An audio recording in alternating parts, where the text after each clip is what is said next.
Regra 1. Costas eretas, ombros para trás. Lagostas e território. Se você for como a maioria das pessoas, não pensa muito em lagostas, a menos que esteja comendo uma. No entanto, esses crustáceos interessantes e deliciosos nos oferecem muito em que pensar. Seu sistema nervoso é relativamente simples, com neurônios, as células mágicas do cérebro, grandes e facilmente observáveis. Por causa disso, os cientistas puderam mapear o circuito neural das lagostas com muita precisão. Isso nos ajudou a entender a estrutura e funcionamento do cérebro e o comportamento de animais mais complexos, incluindo os seres humanos. As lagostas têm mais em comum com você do que possa imaginar, especialmente quando você faz boca de siri. As lagostas vivem no fundo do oceano. Elas precisam de uma casa lá embaixo, uma área em que caçem suas presas e vasculhem por pedaços comestíveis de qualquer sobra que desça do caos contínuo de carnificina e morte que acontece muito acima. Elas querem um lugar seguro em que a caça e a coleta sejam boas. Elas querem um lar. Isso pode criar um problema, uma vez que existem muitas lagostas e se duas delas ocuparem o mesmo território ao mesmo tempo, no fundo do oceano, e ambas quiserem viver lá? E se houver centenas de lagostas, todas tentando sobreviver e criar suas famílias, na mesma populosa área de areia e alimentação? Outras criaturas têm esse problema também. Quando os pássaros voam para o norte na primavera, por exemplo, envolvem-se em disputas ferozes por território. As músicas que cantam, tão pacíficas e bonitas aos ouvidos humanos, são toques de sirene e gritos de domínio. Um pássaro com uma musicalidade brilhante e um pequeno guerreiro proclamando sua soberania. Tome como exemplo a cambaxirra, um pássaro pequeno, briguento e que come insetos, comum na América do Norte. Uma cambaxirra que acabou de chegar quer um lugar protegido para construir seu ninho, longe do vento e da chuva. Ela também vai querer convencer seus concorrentes a ficarem longe daquele espaço. Pássaros e território. Meu pai e eu fizemos uma casinha para as cambaxirras quando eu tinha 10 anos. Parecia uma carroça coberta e tinha a entrada principal do tamanho de uma moeda. Com isso, tínhamos uma casinha boa para as cambaxirras, que são pequeninas, mas nada boa para os pássaros maiores, que não conseguiam entrar. Minha vizinha, uma senhora idosa, também tinha uma casinha de pássaros, que havíamos feito para ela naquela mesma época usando uma velha bota de borracha. Tinha uma abertura grande o suficiente para um pássaro do tamanho do pinta-roxo. Ela esperava ansiosa pelo dia em que a casa seria ocupada.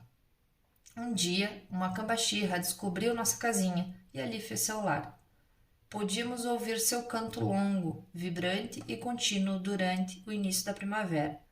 No entanto, depois que havia construído seu ninho na carroça coberta, nossa nova inquilina aviária começou a carregar pequenos gravetos para a bota da nossa vizinha.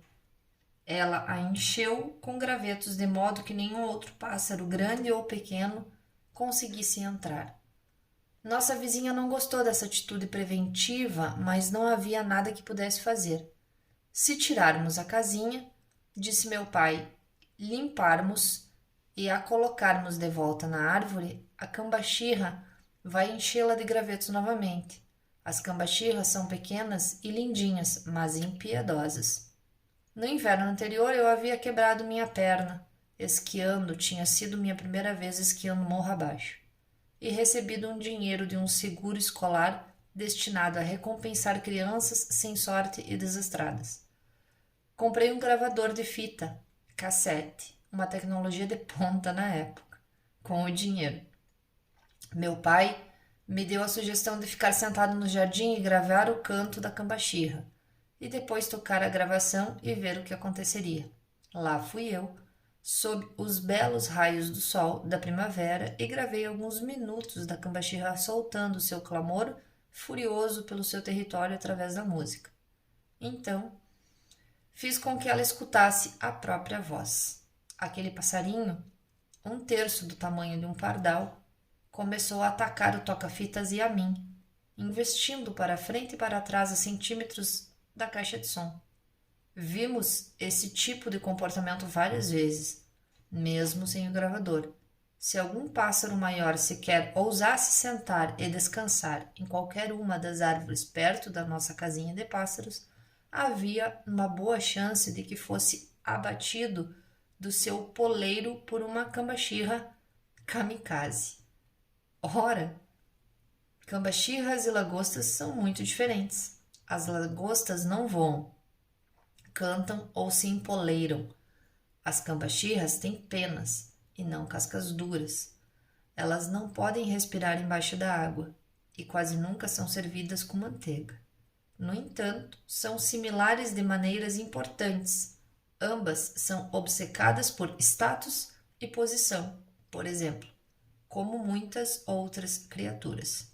O zoológico e psicólogo.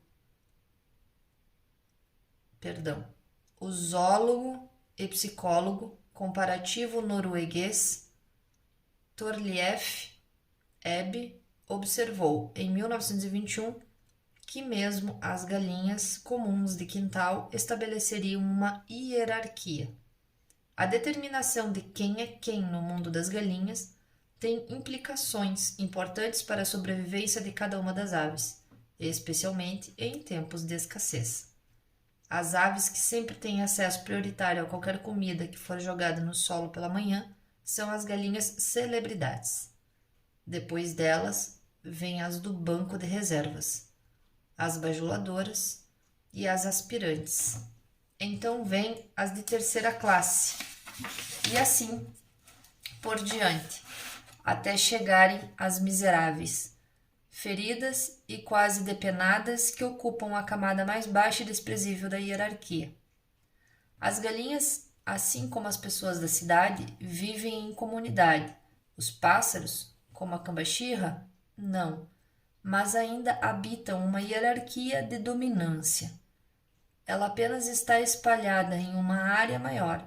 Os pássaros mais astutos, fortes, saudáveis e afortunados ocupam o território nobre e o defendem.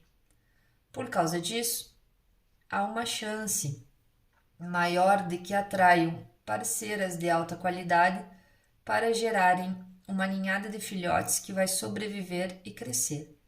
Estar protegido do vento, da chuva e de predadores, assim como ter acesso fácil à alimentação melhor, proporciona uma existência muito menos estressante. O território é importante e há pouca diferença entre direitos de território e status social. Geralmente é uma questão de vida ou morte. Se uma doença aviária se espalhar em uma comunidade de pássaros bem estratificada, serão os pássaros menos dominantes e mais estressados que ocupam os degraus mais baixos do mundo dos pássaros, que terão mais chances de adoecer e morrer. Isso também vale para as comunidades humanas quando os vírus aviários e outras doenças se espalham pelo planeta. Os pobres e debilitados sempre morrem primeiro e em maior número. Eles também são muito mais suscetíveis a doenças não infecciosas, como câncer, diabetes e doenças cardíacas. Como dizem, quando a aristocracia pega um resfriado, a classe trabalhadora morre de pneumonia. Uma vez que o território é crucial e que os melhores locais são sempre mais escassos, a busca por território entre os animais produz o conflito. Por sua vez, o conflito acarreta outro problema: como ganhar ou perder sem que as partes discordantes incorram em grande perda. Esse último ponto é particularmente importante. Imagine que dois pássaros comecem uma disputa por uma área desejável para fazer seu ninho. A interação pode facilmente se transformar em combate físico. Sob tais circunstâncias, eventualmente um pássaro vai ganhar, geralmente o maior. Mas mesmo o vencedor pode sair ferido da luta. Isso significa que um terceiro pássaro, sem ferimentos, esperto e observador, pode oportunamente se apresentar e derrotar o vencedor, que agora está ferido. Com certeza isso é um mau negócio para os dois primeiros pássaros. Conflito e território. Ao longo dos milênios, os animais que tiveram de conviver com outros nos mesmos territórios, consequentemente, aprenderam vários truques para estabelecer o domínio, ao mesmo tempo em que arriscavam a menor quantidade possível de dano. Um lobo derrotado, por exemplo, vai se deitar de costas, expondo sua garganta ao vitorioso, que, de sua parte, não vai se dignar a dilacerá-la.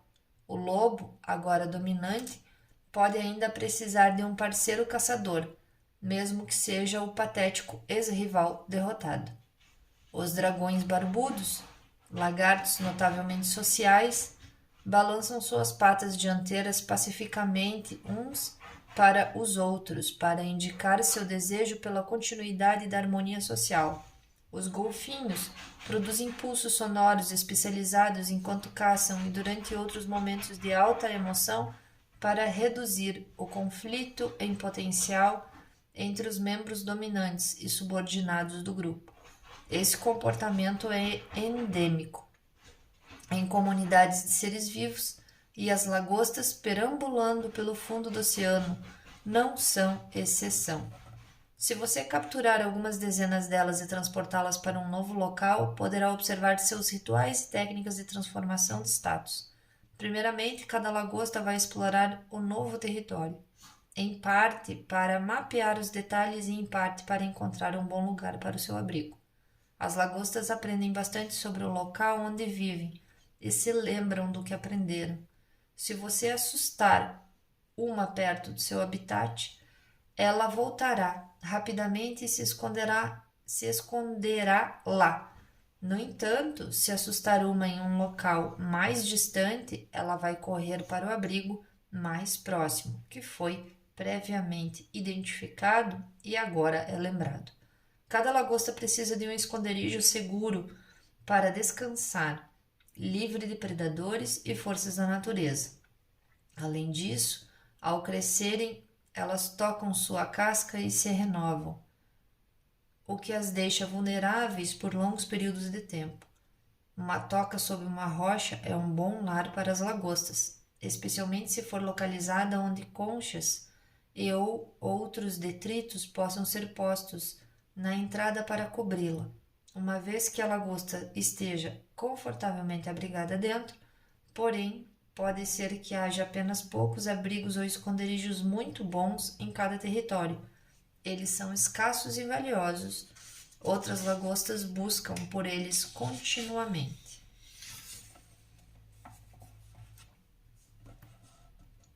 Isso quer dizer que as lagostas encontrarão outras ao explorarem. Os pesquisadores demonstraram que até mesmo uma lagosta que cresceu isolada sabe o que fazer quando isso acontece. Ela possui comportamentos de defesa e agressão embutidos, construídos diretamente no seu sistema nervoso. Ela começará a dançar como um boxeador, abrindo e fechando suas pinças, movendo-se para trás, para frente e para os lados, imitando seu oponente, balançando suas pinças abertas para trás e para frente. Ao mesmo tempo, usará os jatos especiais que ficam abaixo dos olhos para lançar um líquido em seu oponente. O líquido contém uma mistura de químicos que informam o oponente sobre seu tamanho, sexo, saúde e humor. Às vezes, apenas pela demonstração do tamanho da pinça, uma lagosta consegue identificar imediatamente que é muito menor que o seu oponente e sairá sem lutar. A informação química que é trocada pelo líquido pode causar o mesmo efeito, convencendo uma lagosta menos saudável ou menos agressiva a recuar. Essa é a resolução de disputa de nível 1. Mas se as duas lagostas forem muito parecidas em tamanho e em capacidade aparente, ou se a troca de líquidos não foi suficientemente informativa, elas passam para a resolução de disputa de nível 2. Com as antenas movendo-se loucamente e com as pinças dobradas para baixo, uma vai avançar e a outra recuar. Então, a que está se defendendo vai avançar e a agressora recuar. Depois de algumas rodadas desse comportamento, a lagosta mais nervosa pode sentir que continuar não é o melhor a ser feito. Ela vai mover seu rabo reflexivamente, disparar para trás e desaparecer para tentar sua sorte em outro lugar. Contudo, se nenhuma das duas desistir, elas passam para o nível 3, que envolve o combate de fato. Dessa vez, as lagostas já enraivecidas lançam-se ferozmente uma em direção à outra com suas pinças estendidas para lutar. Cada uma tenta atingir as coisas da outra. Aquela lagosta que for atingida vai concluir que sua oponente é capaz de causar sérios danos. Geralmente, desiste e foge. Embora carregue um ressentimento intenso e vá disseminar fofocas pelas costas da oponente vitoriosa. Se nenhuma delas conseguir atingir a outra, ou se a que for atingida não desistir, as lagostas passam para o nível 4. Isso acarreta um risco extremo e não deve ser feito sem muita ponderação. Uma delas, ou ambas, sairá machucada do conflito, talvez fatalmente. Os animais avançam entre si cada vez mais rapidamente. Suas pinças estão abertas. Então podem agarrar uma pata, antena, haste do olho ou qualquer outra parte exposta e vulnerável. Quando uma parte do corpo for agarrada, a lagosta que agarrou vai mover o rabo para trás bruscamente, com as pinças firmemente fechadas, e vai tentar arrancá-la. As disputas que chegam a esse ponto tipicamente deixam claro quem é o vencedor e quem é o perdedor. O perdedor provavelmente não sobreviverá, especialmente se permanecer no território ocupado pelo vencedor, agora um inimigo mortal. Após perder uma batalha, não importa o quão agressivamente a lagosta tenha se comportado, hesitará em lutar novamente, mesmo contra outro oponente que já tenha derrotado antes. Um competidor derrotado perde a confiança às vezes por dias. Ocasionalmente, a derrota pode ter consequências ainda mais graves. Se uma lagosta dominante for seriamente derrotada, seu cérebro praticamente se desconstrói. Então, um novo cérebro de subordinado surge, um mais apropriado para sua posição inferior. Seu cérebro original simplesmente não é desenvolvido o suficiente para conciliar a transformação que houve de rei para cachorro de rua sem uma dissolução completa e um renascimento. Qualquer um que tenha experimentado uma transformação dolorosa após uma derrota grave no amor ou na carreira pode sentir algum tipo de afinidade com aquele crustáceo outrora vitorioso. A neuroquímica da derrota e da vitória. A química do cérebro de uma lagosta perdedora difere de forma importante daquela de uma vencedora. Isso é refletido na postura de cada uma delas. O fato de uma lagosta ser confiante ou servil depende da proporção de dois elementos químicos que modulam a comunicação entre os seus neurônios, a serotonina e a octopamina. A vitória aumenta a proporção do primeiro em relação ao segundo. Uma lagosta com níveis altos de serotonina e baixos de octopamina, é um tipo de crustáceo convencido e pomposo, com poucas chances de recuar se for desafiado. Isso porque a serotonina ajuda a regular a flexão postural. A lagosta com uma boa postura estende seus apêndices para que aparente ser grande e perigosa, como Clint Eastwood em Um Faroeste Espaguete. Quando uma lagosta que acabou de perder uma batalha é exposta à serotonina, ela se estica, avança até as ex-rivais vitoriosas e luta com mais ferocidade por mais tempo. Os medicamentos receitados para seres humanos deprimidos, inibidores seletivos de recaptação de serotonina, oferecem muito do mesmo efeito químico e comportamental. Em uma das demonstrações mais inacreditáveis da continuidade evolucionária da vida na Terra, o Prozac anima até mesmo as lagostas. Níveis altos de serotonina e baixos de octopamina caracterizam o vitorioso. A configuração neuroquímica oposta, uma alta proporção de octopamina em relação à serotonina, produz um tipo de lagosta com aparência de derrota, desalinho, inibição, esmorrecimento e furtividade, perambulando pelos cantos do oceano e desaparecendo ao primeiro sinal de problema. A serotonina e a octopamina também regulam o reflexo de movimento da cauda da lagosta, que serve de mecanismo para movê-la rapidamente para trás quando precisa escapar. São necessários menos estímulos para ativá-lo em uma lagosta derrotada. Podemos perceber um eco disso nas características de reflexo de medo aumentado em soldados ou em crianças espancadas com transtorno de estresse pós-traumático. O princípio da distribuição desnivelada. Quando uma lagosta derrotada ganha coragem e ousa lutar novamente, tem, estatisticamente, mais chances de perder de novo, com base em suas lutas anteriores. Por outro lado, sua oponente vitoriosa tem mais chances de ganhar. No mundo das lagostas, o vencedor leva tudo, assim como nas sociedades humanas, em que aquele 1% do topo tem tanto dinheiro quanto os 50% da base, e em que as 85 pessoas mais ricas têm tanto dinheiro quanto as outras 3,5 bilhões juntas. Esse mesmo princípio brutal de distribuição desnivelada aplica-se fora da área financeira.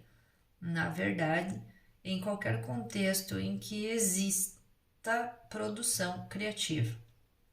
A maioria dos artigos científicos é escrito por um grupo pequeno de cientistas.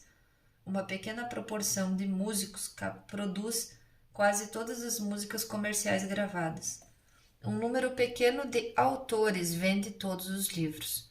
1,5 milhão de livros diferentes são vendidos por ano nos Estados Unidos. Entretanto, desses apenas 500 têm mais de 100 mil cópias vendidas. Similarmente, apenas 4 compositores clássicos, Bach, Beethoven, Mozart, Tchaikovsky, compuseram quase todas as músicas tocadas pelas orquestras modernas.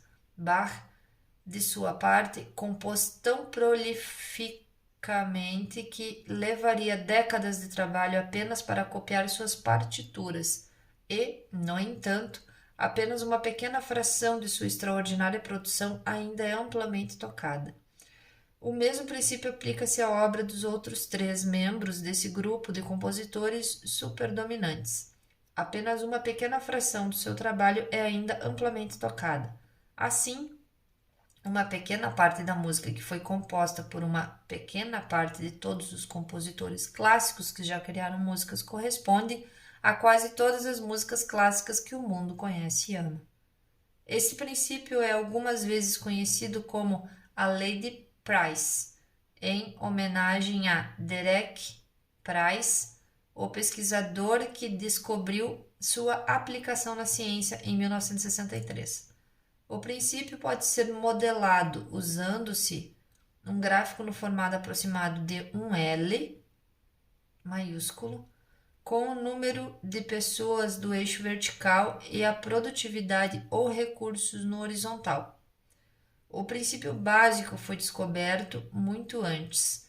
Vilfredo Pareto, 1848 a 1923, um polimata italiano, percebeu sua aplicabilidade na distribuição de riquezas no início do século XX. E isso parece ser verdadeiro para cada sociedade já estudada, independentemente da forma de governo. O princípio também é aplicado à população das cidades. Um número bem pequeno delas abriga quase todas as pessoas. A massa dos corpos celestes, um número bem pequeno deles acumula quase toda a matéria. E a frequência de palavras de um idioma, 90% da comunicação ocorre quando usando-se apenas 500 palavras.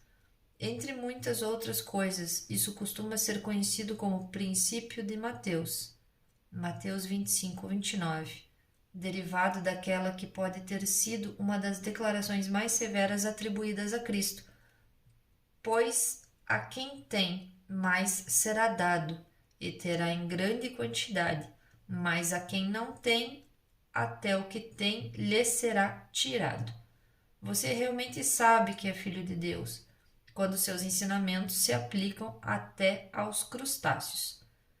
Voltando aos crustáceos rebeldes, não leva muito tempo antes que as lagostas, ao se testarem, aprendam com quem podem mexer e de quem devem se afastar.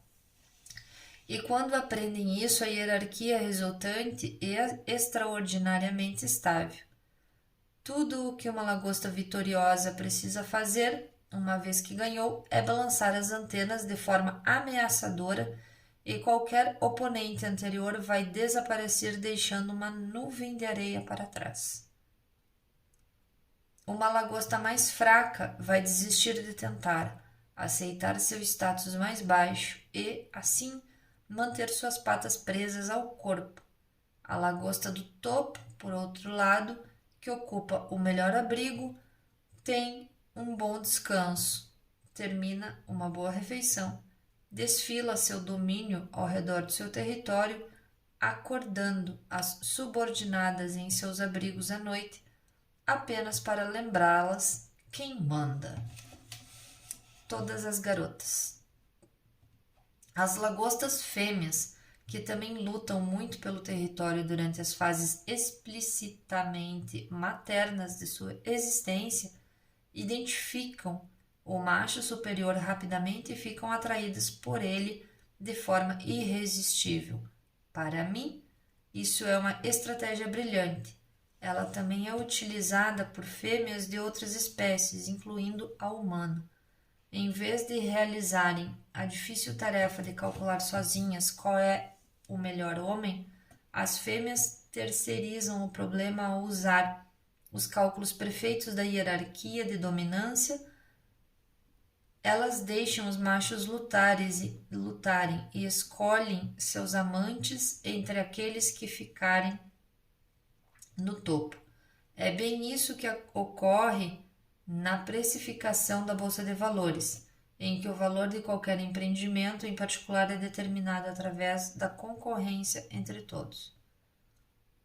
Quando as fêmeas estão prontas para trocar de casca e amolecer um pouco, ficam interessadas em acasalar.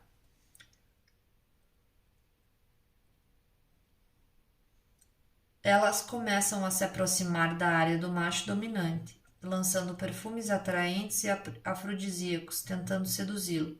Sua agressividade o fez vitorioso, então provavelmente ele vai reagir de maneira dominante e irritável.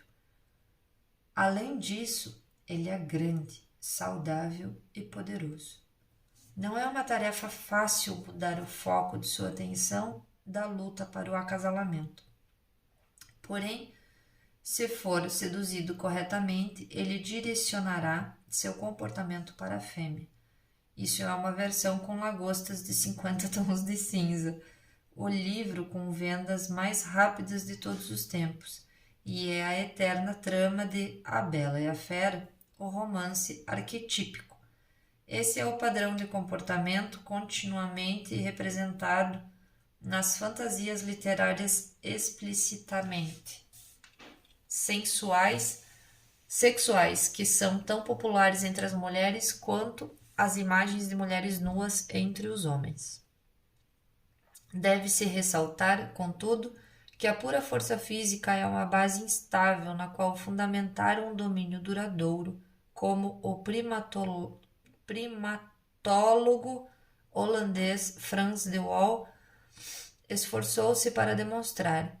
Entre os grupos de chimpanzés que estudou, os machos que foram bem-sucedidos em longo prazo tiveram que complementar sua destreza física com atributos mais sofisticados. Mesmo o chimpanzé despota mais brutal pode ser derrubado por 2 oponentes, cada um com 3/4 da agressividade dele.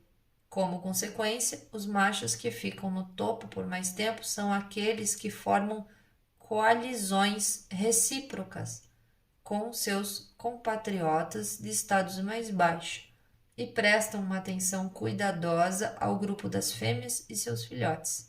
A estratégia política de beijar bebês tem, literalmente, milhões de anos. Mas as lagostas ainda são relativamente primitivas, então os elementos simples da trama de A Bela e a Fera serão suficientes para elas. Uma vez que a fera tenha sido seduzida com sucesso, a fêmea vitoriosa, lagosta, despece de sua casca, tornando-se perigosamente macia, vulnerável e pronta para acasalar. No momento certo, o macho, agora convertido em amante atencioso, deposita um pacote de sêmen no receptáculo apropriado. Depois disso, a fêmea fica por perto e entra em processo de endurecimento da casca por algumas semanas, outro fenômeno que não é inteiramente desconhecido entre os seres humanos. Quando quiser, ela volta para o próprio domicílio, carregada com ovos fertilizados. Nessa altura, outras fêmeas tentarão fazer o mesmo e assim por diante. O macho dominante, com sua postura ereta e confiante, não fica apenas com o melhor imóvel e os melhores campos de caça. Também fica com todas as garotas. É exponencialmente mais valioso ser vitorioso se você for uma lagosta macho. Por que isso tudo é relevante? Por um número incrível de razões, além daquelas que são comicamente óbvias. Em primeiro lugar, sabemos que as lagostas existem, de uma forma ou de outra, há mais de 350 milhões de anos. Isso é muito tempo.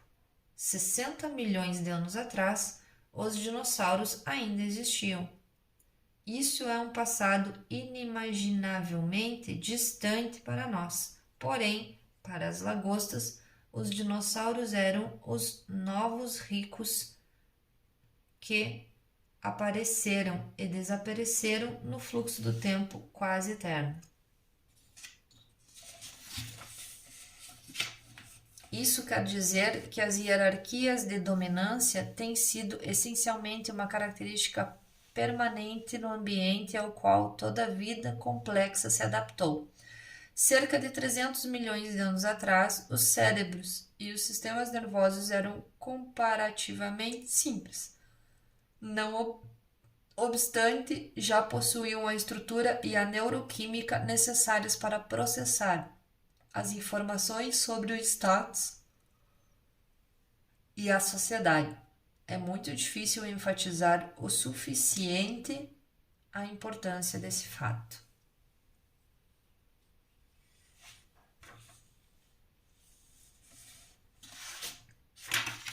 A natureza da natureza. Uma verdade incontestável da biologia é que a evolução é conservadora. Quando algo evolui, deve ser construído a partir do que a natureza já produziu. Novas características podem ser acrescentadas e características antigas sofrer alguma alteração, mas a maioria das coisas permanece igual. É por esse motivo que as asas dos morcegos, as mãos dos seres humanos e as barbatanas das baleias são incrivelmente semelhantes em suas formas esqueléticas. Elas têm, inclusive, o mesmo número de ossos. A evolução lançou a pedra fundamental para a fisiologia básica muito tempo atrás. Agora, em grande parte, a evolução funciona através da variação e da seleção natural. A variação existe por vários motivos, incluindo a reorganização dos genes. Para dizer de forma simples, e a mutação aleatória. Os indivíduos variam em uma mesma espécie por esses motivos. A natureza escolhe entre eles ao longo do tempo. Essa teoria, da maneira que foi colocada, parece responder pela alteração contínua das formas de vida ao longo dos éons. Mas há outra questão espreitando sob a superfície.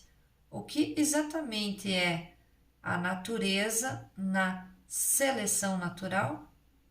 O que exatamente é o ambiente ao qual os animais se adaptam? Criamos muitas hipóteses sobre a natureza, o ambiente, e isso traz consequências. Mark Twain disse certa vez: o que nos causa problemas não é o que não sabemos, é o que temos certeza que sabemos e que, ao final, não é verdade. Em primeiro lugar, é fácil supor que a natureza seja algo com uma essência, algo estático, mas não é. Pelo menos não de uma forma simples. É estático e dinâmico ao mesmo tempo. O ambiente, a natureza que seleciona, também se transforma. O famoso símbolo taoísta do Yin e Yang captura essa ideia de uma forma linda. O ser para os taoístas, a realidade em si, é composto por dois princípios opostos, geralmente traduzidos como feminismo e masculino. Geralmente traduzidos como feminino e masculino, ou ainda mais limitadamente como fêmea e macho. Porém, Yin e Yang são mais corretamente compreendidos como caos e ordem. O símbolo taoísta é um círculo encerrando duas serpentes de cabeça ao rabo. A serpente preta, o caos, tem um ponto branco em sua cabeça. A serpente branca, a ordem, um preto. Isso porque o caos e a ordem são intercambiáveis, assim como eternamente justapostos. Não há nada tão certo que não possa se transformar. Até o Sol tem seus ciclos de instabilidade. Da mesma forma, não há nada tão mutável que não possa ser fixado. Toda revolução produz uma nova ordem. Toda morte é simultaneamente uma metamorfose. Considerar a natureza como puramente estática resulta em erros graves de entendimento. A natureza seleciona, entre aspas. A ideia de selecionar permanece implicitamente alojada dentro da ideia de aptidão. É a aptidão que é selecionada.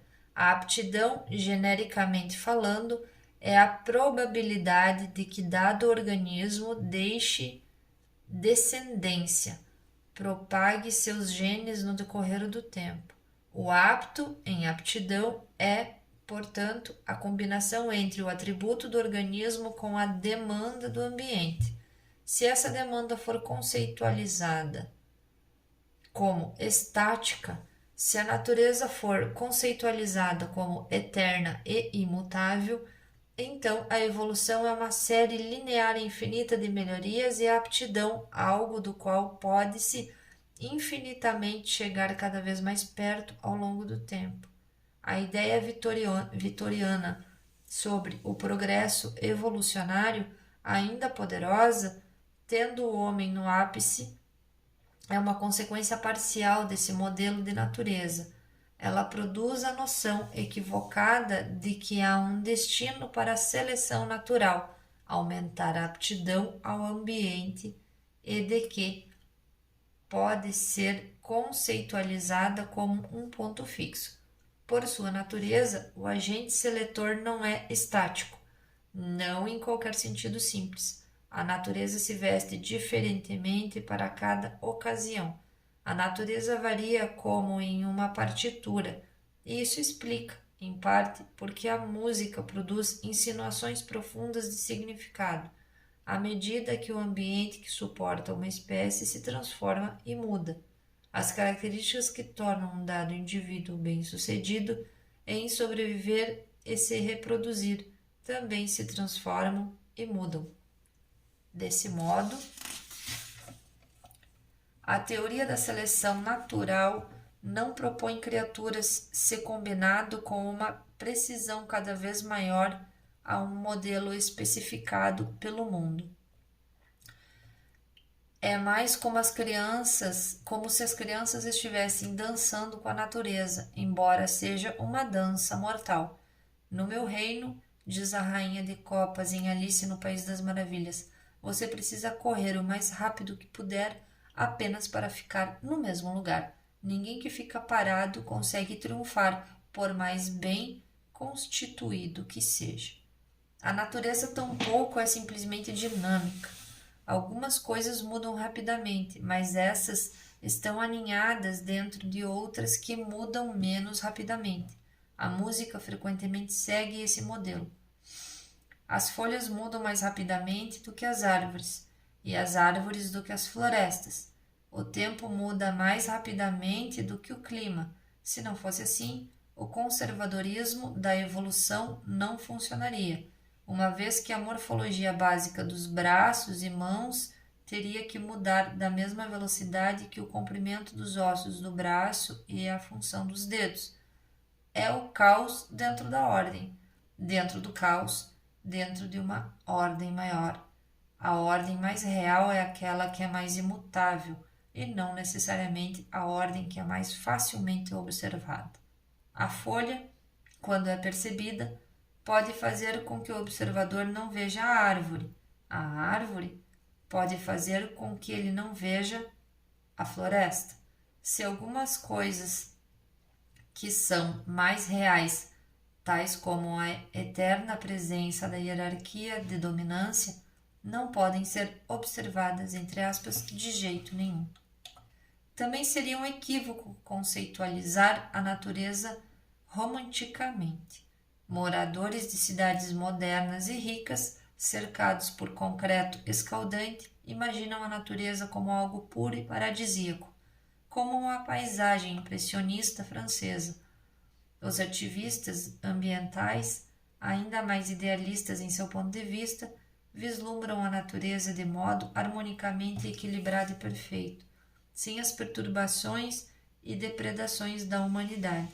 Infelizmente, a natureza também é feita de elefantíase e verme da Guiné. Não me pergunte.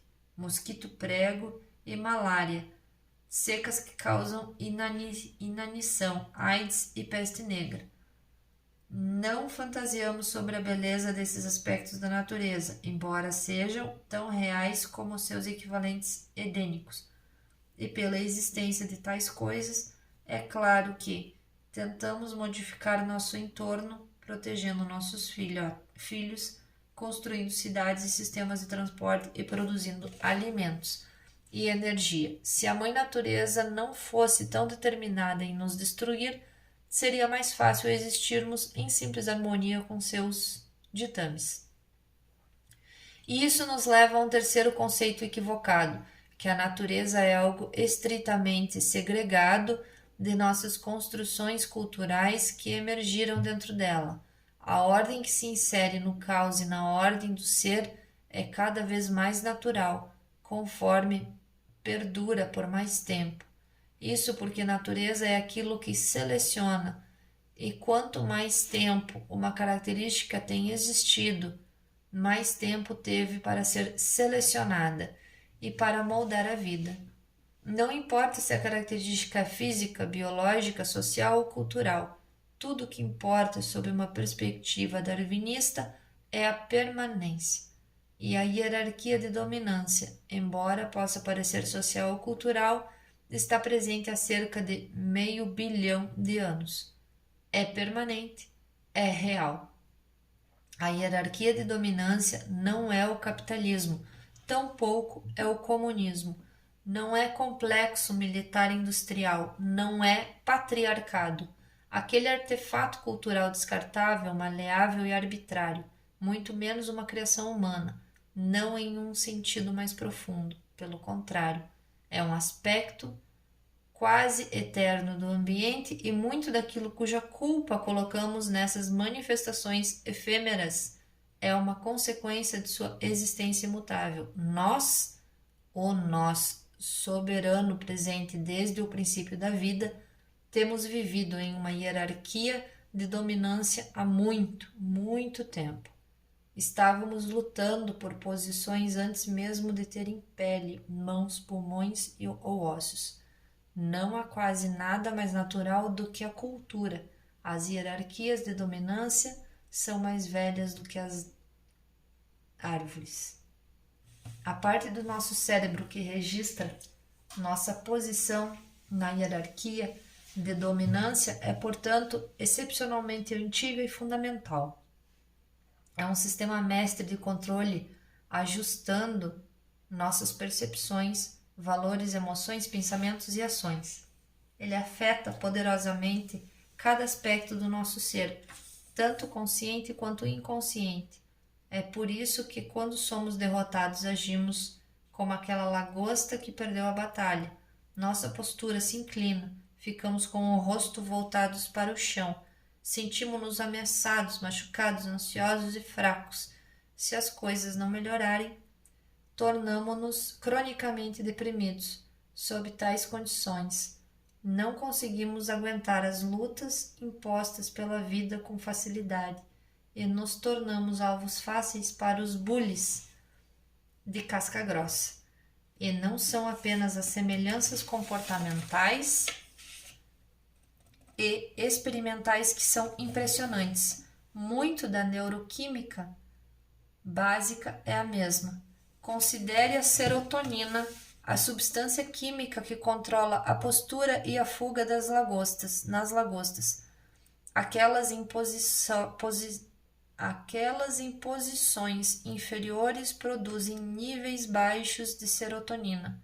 Isso também é válido para os seres humanos em posições inferiores. E esses níveis baixos caem mais a cada derrota. Um nível baixo de serotonina significa reagir mais ao estresse e ter um preparo físico para emergências mais dispendioso, uma vez que, na base da hierarquia de dominância, qualquer coisa pode acontecer a qualquer momento, e raramente alguma coisa boa. Um nível baixo de serotonina significa menos felicidade, mais dor, ansiedade, doença e uma expectativa de vida menor, tanto entre os seres humanos quanto entre os crustáceos. Lugares mais altos na hierarquia de dominância e os níveis mais altos de serotonina, típicos daqueles nessas posições, são caracterizados por menos doenças, tristezas e mortes, mesmo quando fatores como renda absoluta ou a quantidade de restos de comida no fundo do oceano são constantes. A importância disso é inestimável.